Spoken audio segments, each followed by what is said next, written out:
How's it, guys? I'm here with Mark and Donovan from Cirqls.com, and they're going to tell us what their startup's about.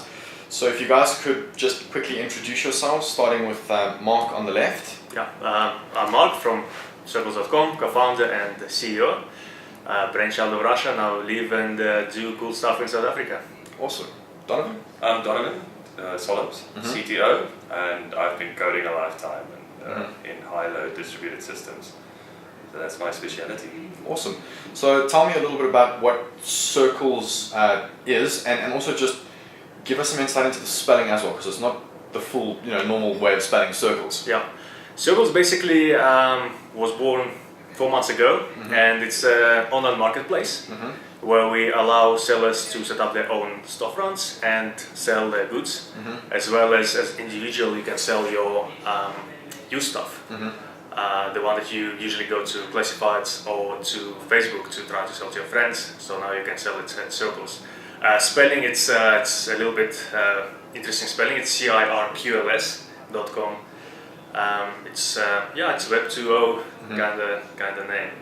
Awesome. And how did the idea come about? Because you said it started about 4 months ago. Yeah. What sparked the idea? Yeah. Basically, what happened? I was moving from my current place, from my other place to a new place. And I had a bunch of stuff that I wanted to sell, and the idea of selling it on classifieds website was not really good for me because I didn't want to meet strangers, and I don't know those people, giving my contact details. It's not really an option. Then you go maybe to Facebook and then you try to sell to your friends. So I had my camera to sell, but Facebook is also limited with only your friends. You can't reach more people. And you see a lot of people trying to sell through Facebook because they want to sell to people they know.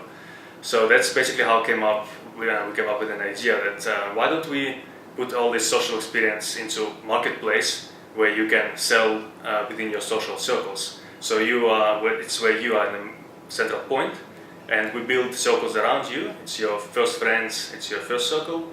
Then there is a second circle, it's friends of friends. Third circle is their friends. Then it goes your city, country, and the whole world on the outside.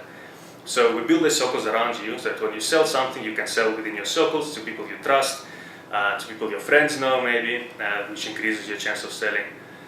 Plus, if you're a shop, you can also sell basically in the same way through circles to bring trust.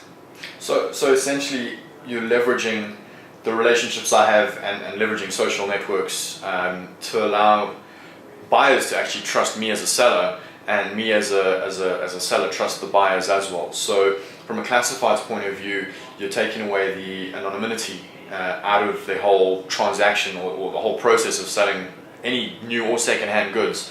And then I suppose you're also offering, I'm just trying to be clear, you're also offering people the ability to set up their own sort of online store within your platform, correct? Yeah. How do you see the two sort of, the difference between classifieds and an own shop breaking out in this model? Because we see sites that are purely focused on offering just the store, and then we see sites that are purely focused on just offering classifieds. How do you guys sort of bring the two together and make that work? Yeah. Well, basically, the thing is, it's a marketplace, right? So you want, as a buyer, you want to be given as big choice as possible. And maybe it's a new stuff, maybe it's used stuff. So we want to build one place where you can go, where you can search, and if you see a good value for your money as a used stuff, you can buy it. If you want a new stuff, you can buy it there. So we decided to combine two of them together. I don't think they really, they're different. It's same product, same description, same price, and you just individually have some stuff to sell. You can call yourself as a little storefront as well. Sure. So with the one item. So basically that's it. We combine it together. And so as co-founders, so you had the idea, how did you guys connect and how did you guys sort of decide that you want to work together? Well, I think it was beginning of December.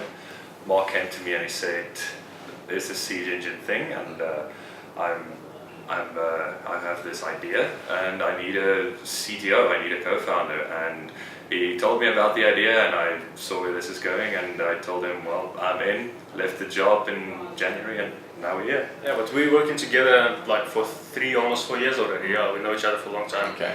And we're both from a tech background. So yeah, so now taking all this experience into startup of our own. Nice. So you both obviously do the coding and everything like that. Can you give us some high-level insight into the stack that you're using to power Cirqls and make it work? It's mainly Linux, PHP, MySQL with some graphs in the background. A couple of Python small apps in the back as well. But yeah, mainly the LAMP stack and running on Azure actually. So yeah, that's... Okay, that's interesting. standard, You've been yeah. using the Azure cloud. Yeah. Have you guys used any of the other clouds? Mainly Amazon. We were on Amazon, and then we have a partnership with Microsoft BizSpark that gives us a lot of Azure space and storage and capacity really. So we decided to move over to BizSpark and Azure for the time being. Awesome. So one of the things I know with a lot of startups is you obviously want the .com, right? I mean, you can have the .co.za or you can have whatever it is, but at the end of the day, if you want to be big, you want the .com. And I've just heard ridiculous stories about how people have spent millions of dollars or hundreds of thousands of rands on .coms. How were you guys able to get your .com?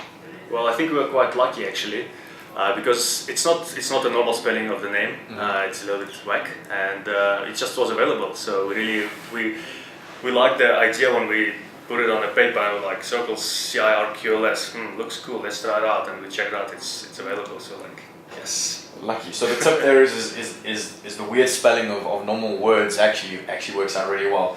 I quite like the name, and the nice thing is it's not so much of a deviation from in terms of the pronunciation. It's not a huge deviation from the normal Cirqls or the normal way you would say Cirqls and read it. So you guys are part of the C Engine accelerator. Yeah. How has that experience been for you guys? That's amazing. That's environment. It's always pushing you. Just work 24/7. It's pushing you to the limits, and you get so much done, which is like incredible. Some people, if you try to work from home, it's almost impossible because you have family, you have all the factors that try to take you out to this, to that, and in this space you can actually focus on what you're doing, and everyone is around you in the same environment, in the same context. So you're helping each other, and the progress is just incredible. Yeah, the great thing is everyone wants to give input and rip things apart and see what can be better. So it's just a big brainstorm session every day. That's great.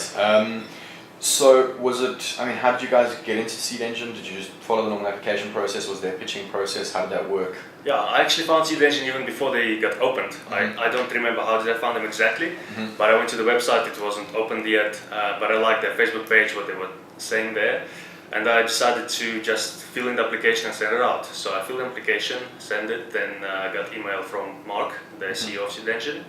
He invited me for interview, so I came, chatted to Jeff, Mark, to all the guys involved in Seed Engine. They quite liked the idea, they liked what I have to offer, I like what they have to offer, then we have a couple more meetings, and here we are. Awesome. So what's the big vision for Cirqls? You've just started out, and I think it's a great idea actually, but shops, classifieds, there are guys out there. What's the vision? How do you beat them? Basically, we're launching just in South Africa for now. Then obviously we want to go bigger. We're just testing the model here.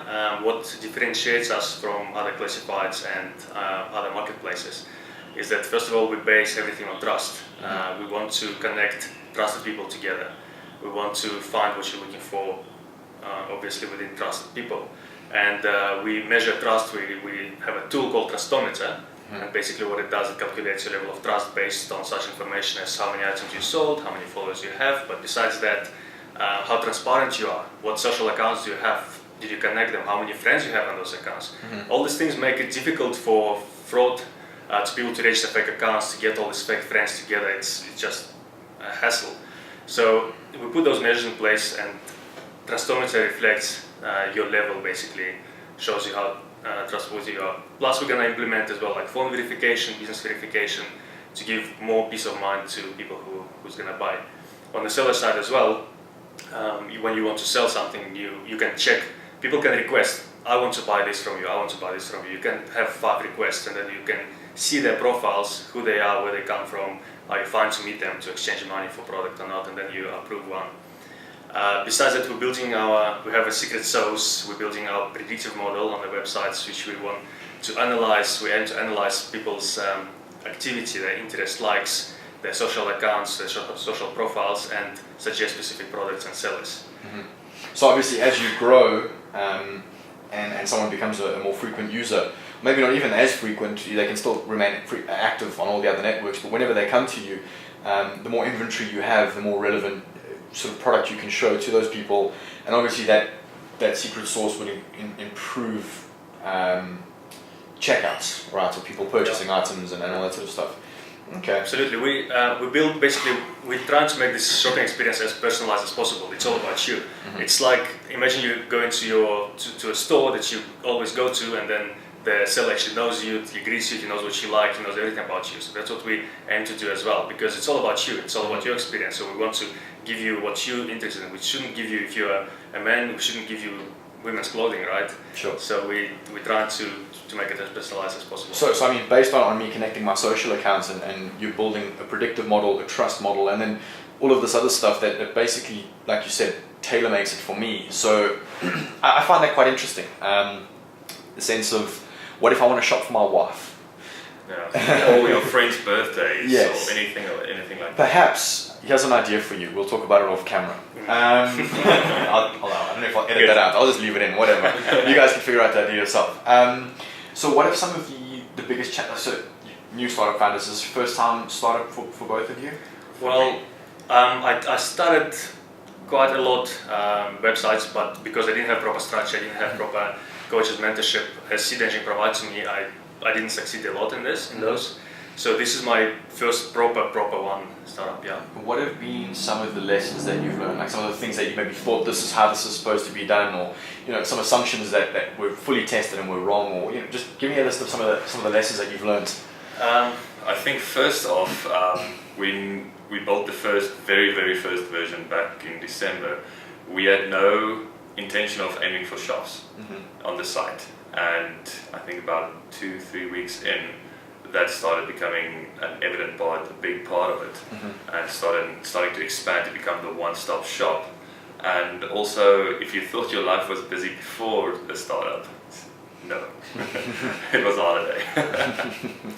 Yeah, basically it's interesting that you have to be everything. You are one person. You have 10 departments in yourself. So it's marketing, it's finances, everything. You have to get knowledge in all of those things, and that's a tough part because you have only 24 hours a day, right? But yeah, your life becomes, I don't even know what is this anymore. Some on the side. So from Monday to Sunday, it's work, and that was like. Awesome. Well, guys, I really like the concept. I think the design looks really good. I'm hoping that it succeeds. So I'm going to wish you all the best. I'm going to make sure that the links and everything are available up here. So you better go and visit the sites. Yeah, if there's any last thing you want to add, anything you want to tell us that you wouldn't tell anybody else, I don't know, something coming, something not coming. But if not, we'll end it there. And I just say thank you very much for your time. Thanks, Tyler. It was a great talking to you, and yeah, basically just come check the website, and we're updating very often. We're improving, we're making it better, and we're making it fun. So try it out. Cool. Yeah, and give us your feedback. The more feedback we get, the better we can make it. So it's yeah. Cool. Thanks, Perfect. Thank you, guys. Thanks.